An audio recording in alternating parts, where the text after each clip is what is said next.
probably noticed that we've been talking an awful lot about fractions around here lately. Well, now I'm going to tell you something you can do with fractions that's really easy.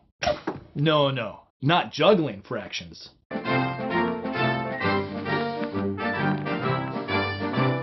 Although that is pretty easy for me. I'm talking about something even easier than that. I'm talking about multiplying fractions. Multiplying fractions is super easy. In fact, it's easier than adding fractions, and that's why we're going to learn it first. The reason it's easier is because fractions are really just division problems, and multiplication and division get along much better than addition and division. Now, since fractions are division, that means if I have the problem 1/4 times 2/3, it's the same as the problem 1 divided by 4 times 2 divided by 3. That means I have both multiplication and division in the same problem. And because they get along so well, that means I can just rearrange our problem to look like this. Now it looks like two multiplication problems that are being divided, and it looks just like a fraction. In fact, if we go ahead and do the multiplications, 1 times 2 equals 2, and 4 times 3 equals 12, then we do have a fraction, and it's the answer to our problem. So what does all this mean?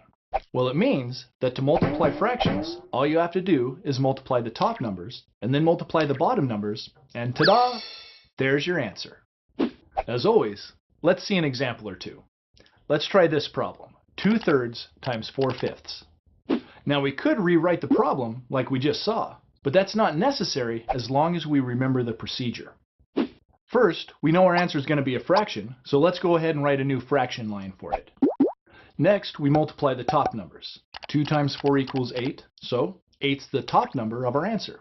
And last, we multiply the bottom numbers. 3 times 5 equals 15, so 15 is the bottom number of our answer.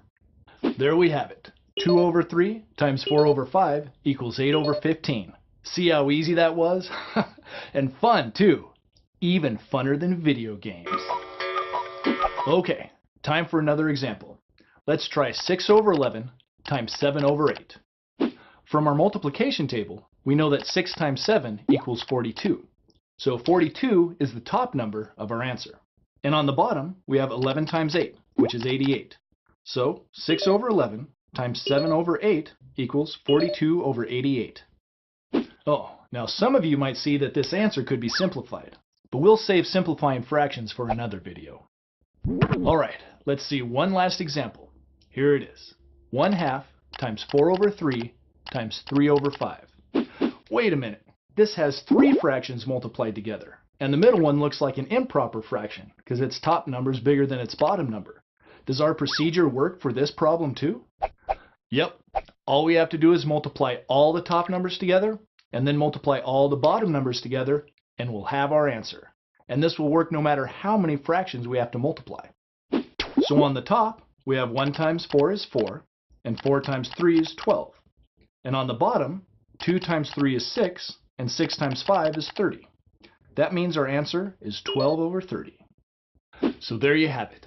Multiplying fractions is easy because fractions are just another way of writing division problems. But remember, there's another way to think about fractions. We can also use fractions to represent parts of things, like half a pizza, for instance. But does it make sense to multiply half a pizza by another half? Actually, it does. If you're thinking of fractions as parts of something, then multiplying fractions is really like taking part of another part. For example, here's half a pizza. Now you can see that if I take 1/2 of that half, then I get 1/4 of a pizza. And if we do the multiplication 1/2 times 1/2, you see that we do get 1/4. So that's why you can think of multiplying fractions as taking part of another part. In fact, sometimes, especially in word or story problems, you'll see multiplying fractions written using the word of instead of times. They may ask, what's 3/4 of 2/3? And now you know they just mean, what's 3/4 times 2/3? So, whether you think of fractions as parts of something or as division problems, the procedure for doing the multiplication is exactly the same. Let's do a quick review of what we've learned. Multiplying fractions is even easier than adding fractions. It's easy because order of operations says that we can do the multiplication before the division. The procedure for multiplying fractions is to multiply the top numbers to get the answer's top number, and multiply the bottom numbers to get the answer's bottom number. If you think of fractions as parts of something, then multiplying a fraction by another fraction is the same as taking a part of a part. And sometimes, especially in word problems, you might see the word of instead of the word times. Even though multiplying fractions is so easy, it's a good idea to practice. So be sure to do the exercises, and I'll see you next time.